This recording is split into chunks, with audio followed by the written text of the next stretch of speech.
let's charge the damn mound because we do have a trade, like Kip mentioned, and it occurred basically when everyone was arriving, the front office people in Nashville, and Alex Anthopoulos, who definitely likes to get his work done early in the offseason, is at it again. They needed a left fielder. They spoke about how Vaughn Grissom's going to be a part of that mix. So is Jared Kelenic. So Ken Rosenthal was first to break the news, and then Ryan Divish actually provided the rest of the names. But Ken said last night at 10:44 that the Braves picked up Jared Kelenic from the Mariners, and then the rest of the deal is as follows. Marco Gonzalez also moves to the Atlanta Braves.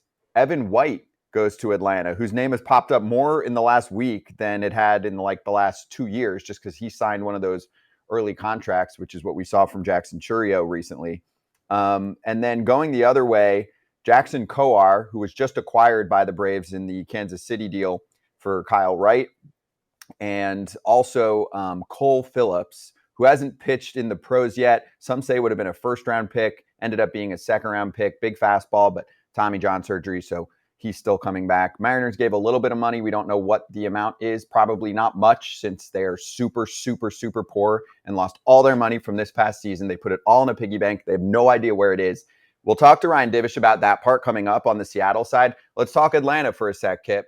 Basically, the Braves said, we'd like some left field help and a starting pitcher. And here they go again, getting aggressive for a dude that's still only 24 years old.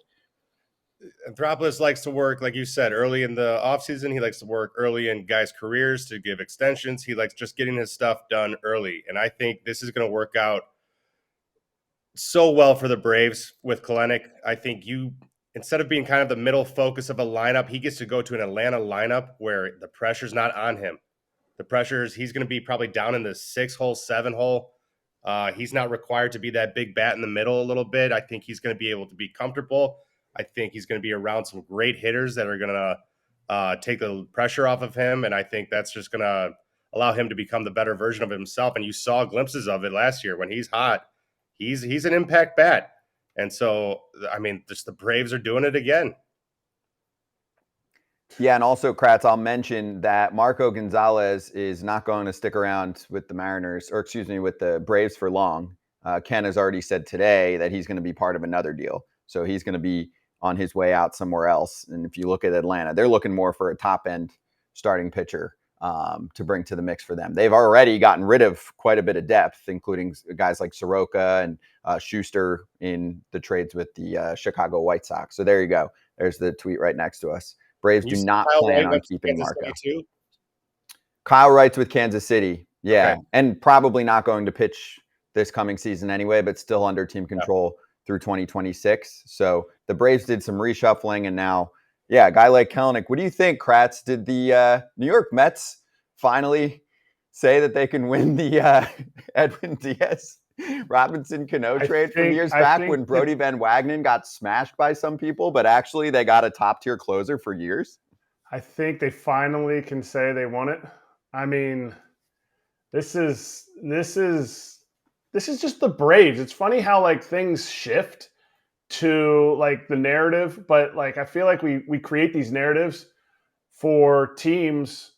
Rays pitching, Yankees, not sure what they're going to do in the offseason, but, they're a playoff team. The Red Sox, up and down narrative.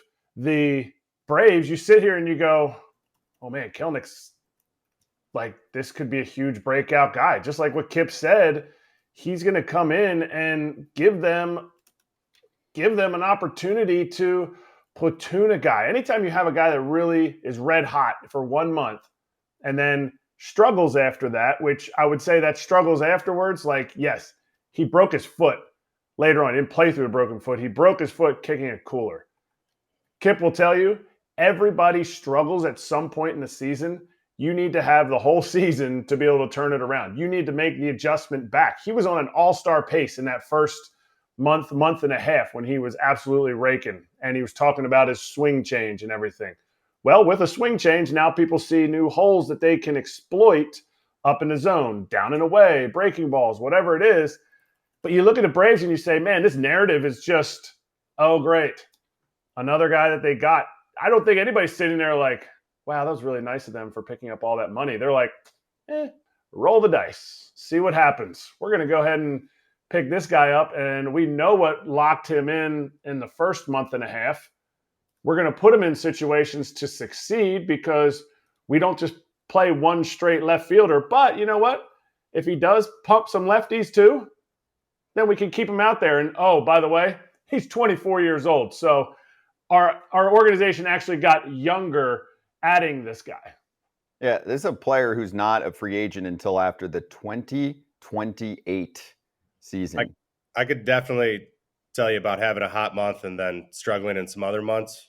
Go look at the back of my baseball card if they want to break it down by months. That's kind of what happened in my career. But I think going to a team like the Braves, what hides it and what helped me too is when you're on a winning team, that hides some of your offers. You don't go home and you're not distraught over it. You're not hanging your head when you still beat a team, boat raced them 11-4, which the Braves will do.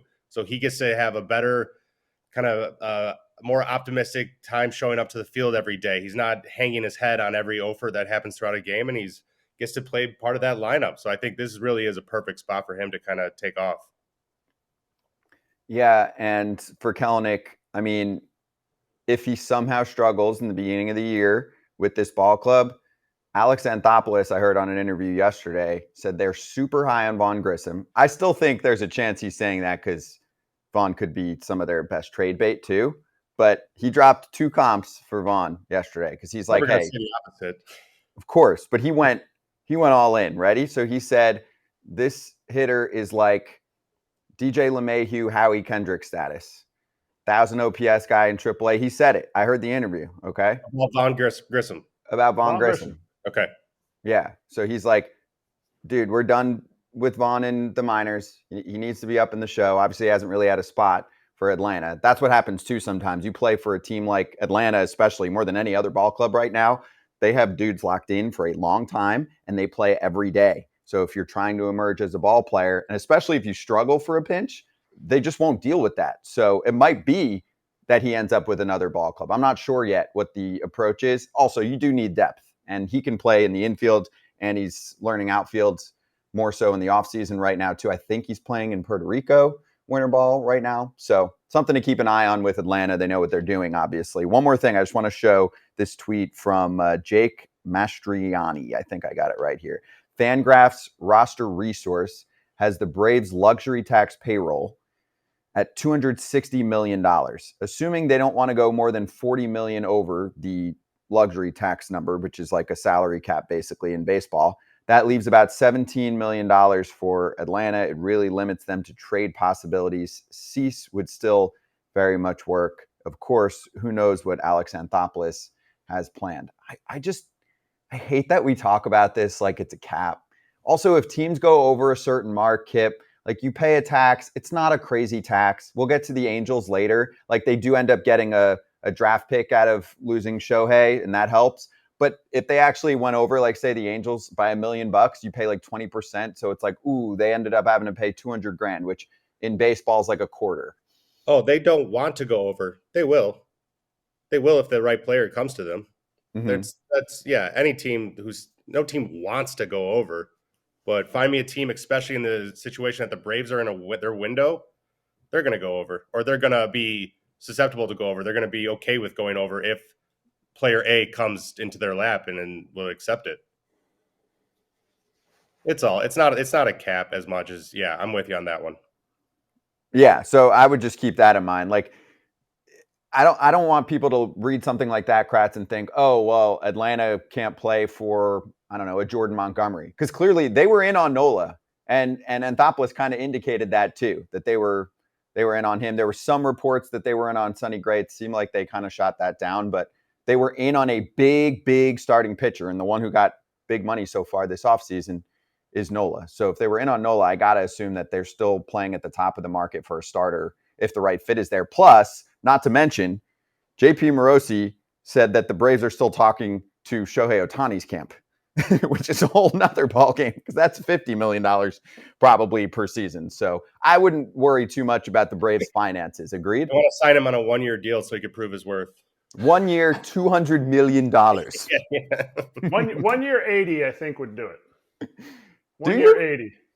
That's actually a great question. How much money if you're in Shohei's camp, how much money does it take on a 1-year deal for you to take the deal versus what you'd get over, let's say 10 years, 550 is what's going to happen.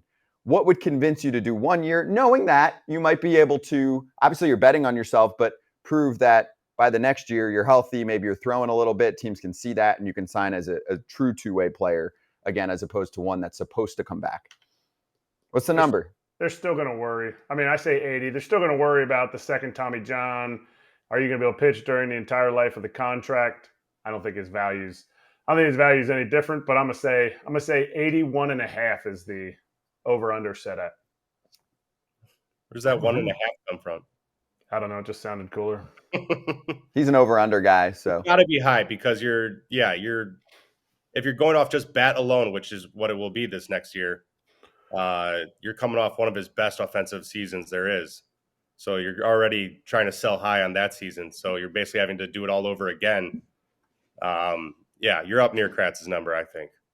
Okay. Let's hit a poll. What's up? It's a fun hypothetical. Yeah. I mean, what that 1 year? No, obviously he's going to sign for 10 plus.